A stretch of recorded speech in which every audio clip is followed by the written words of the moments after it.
it's Ren from Spirits of Fashion.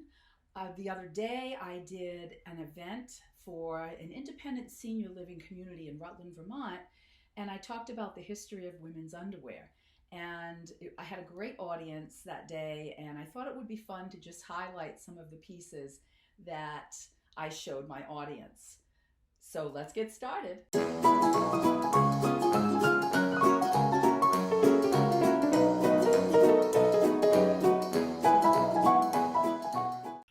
To begin with, the outfit I'm wearing is not underwear, and I had the same issue when I did my presentation because I couldn't wear underwear to do that. I always try to wear something inspired by the period or something actually from the period if I have something that's not too fragile. So in that case, I wore a thrifted maxi dress and a vintage corset-like belt. So I will put that up here for you to see a shot of that. What I'm wearing today, of course, is not lingerie either. I have on a 50s inspired skirt, floral, that I thrifted, but it's actually from a Macy's brand called INC. You may be familiar with that. And the blouse I'm wearing that sort of looks like lingerie is from Chadwick's. It was a catalog company, opened in 1983 and sold to women, many times career women looking for expensive looking clothing, but for a less expensive price.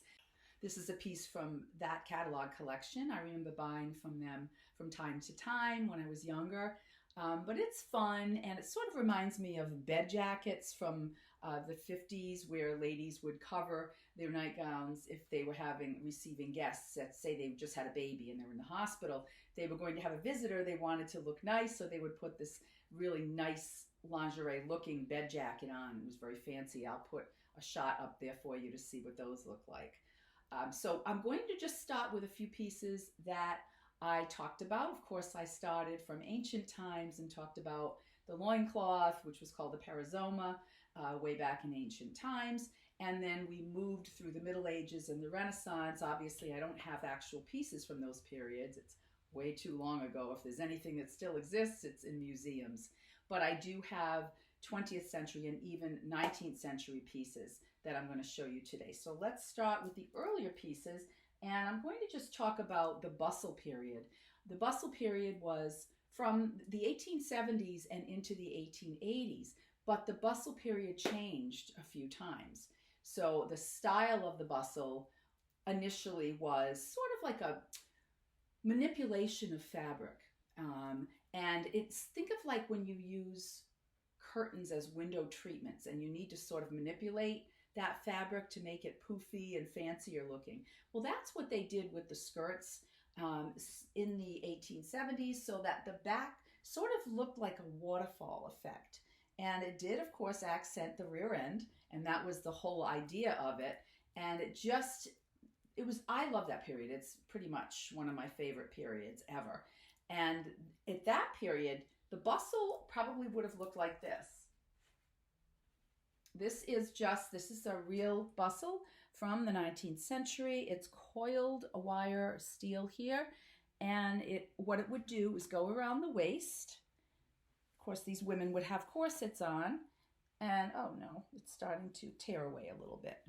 But this is what it would look like. Now, again, that's not going to give you a giant bustle, but it would give a start of one, so that when the skirt was manipulated and all the extra fabric was worked into this bustle, it would be bigger than this. And so it looks simple, but it took a lot more work than you might think.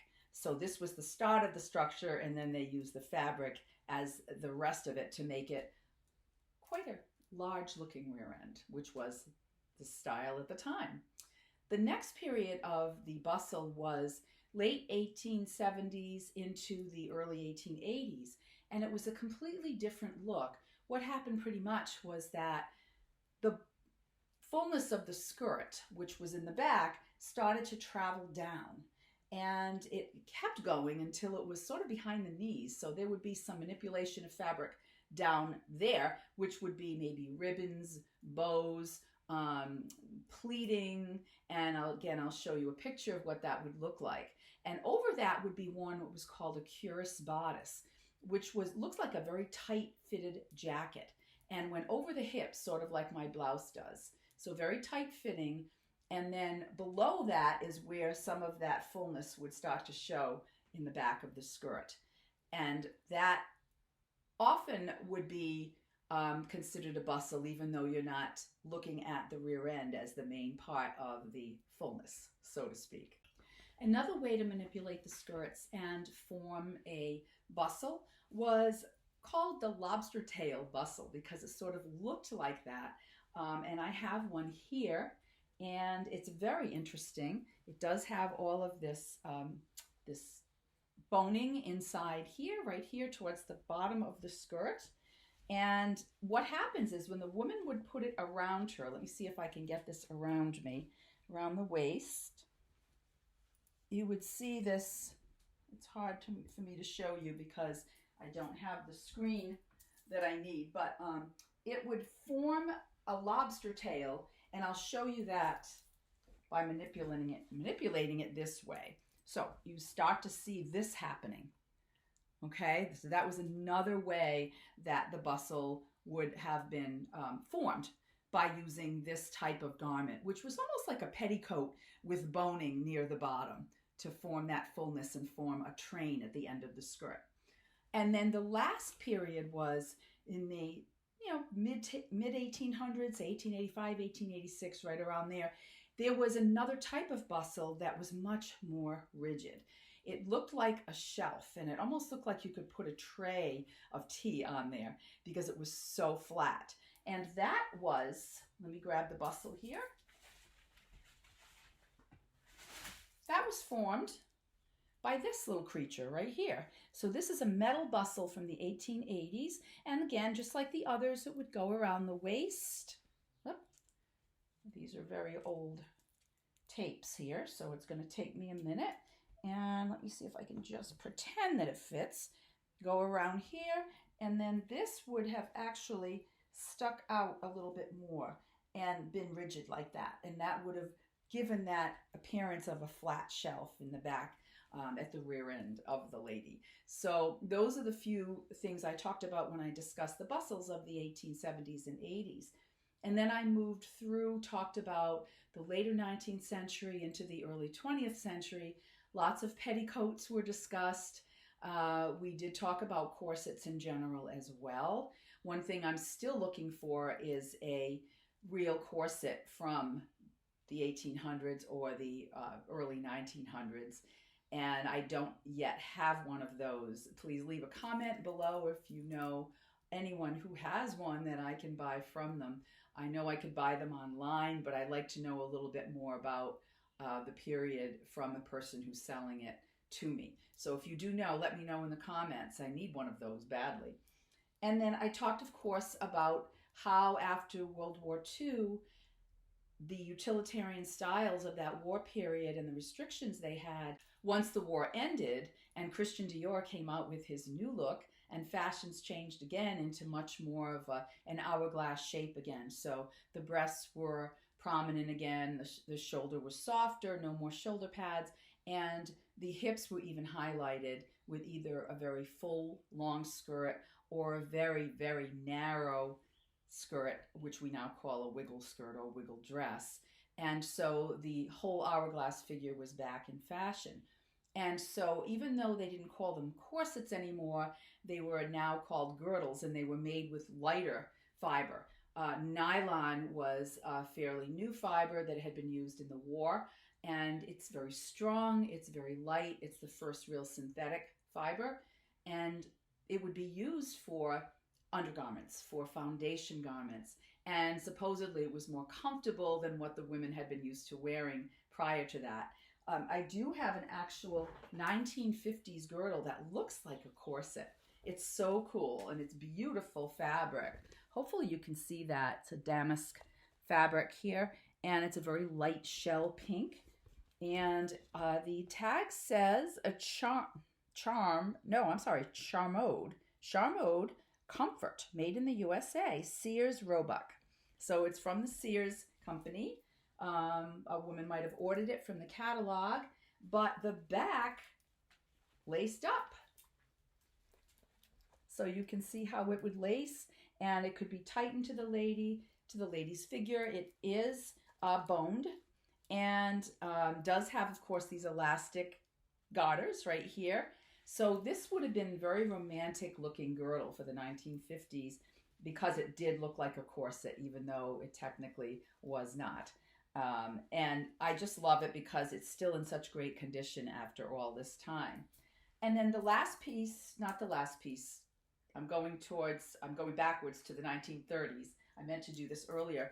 I have an underwear set from the 1930s, and in the 20s, there were types of bras, they just weren't really supportive yet, and many women were trying to not accent the breasts because the figure in the 1920s was very boyish looking, very sort of straight up and down. So women didn't want prominent breasts. But in the 30s, the natural figure came back again, and women were wearing bras, but sometimes they were not that, they weren't really structured bras, but they were a type of bra as we know it today. So here it is.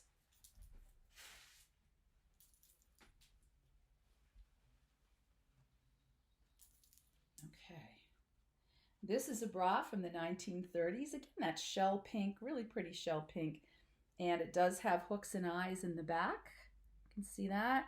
Very, very thin spaghetti straps. Now, the 1930s was all about a sleek look and bringing that waistline back, which had been very low on the hips in the 20s. So now you have a natural waist again, but you have a very slim fit in the dresses, and also longer length. They went back to calf length. This was the era of the Great Depression. But this is a beautiful bra from that period, no support. It just would have been something worn as an undergarment. And then these, as we can think of now, as tap pants. Right here, they're also decorated to match the bra. So that would have been something from the 1930s. Beautifully made. I suspect there's no tag, so it's possible it had been handmade. And just, it feels like it's a rayon fabric to me.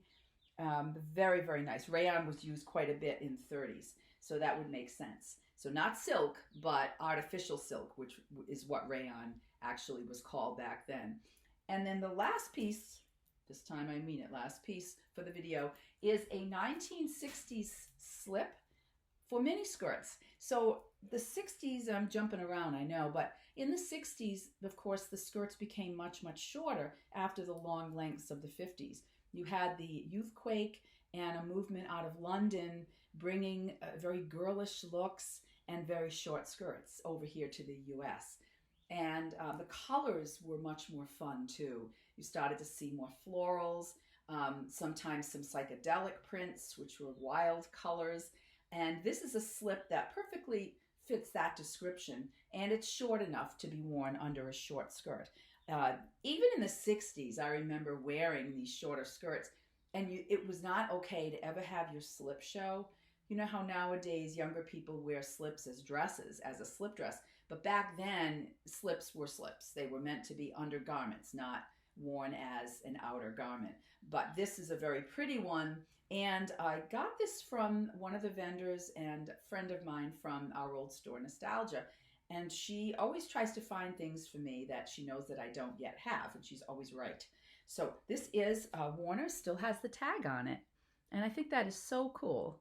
So I love this piece. And so it was fun for my older crowd to be seeing this because it brought them back in time. And that's what I love to do. That's my passion. I love to talk about vintage. I love to talk about styling. I just did another one on styling with vintage and thrifted items for another group, and we had a really good time with that. There were only a few people there, but it was at a library, and we were able to really share some fun stories, and I showed them some crazy statement pieces I bought. So I'll do something on that as well in the future. Let me know in the comments if there's anything else you'd like me to cover. Some interest of yours, so please let me know. I'd be happy to do so. And I hope that you enjoyed this video. If you did, please give it a thumbs up and subscribe. If you're new to the channel, I welcome you and ask you to please like and subscribe and ring the bell so you can see all the new videos when they come out. And that's all I have for you today, folks. Have a great day, and always remember, style never dies. Bye.